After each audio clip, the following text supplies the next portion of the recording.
তৰণী শ্ৰীমন্ত শংকৰে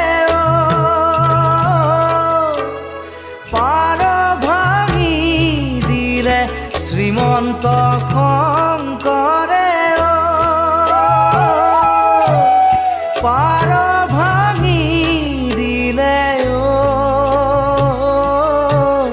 বহে ব্ৰহ্মাণ্ড কভেৰি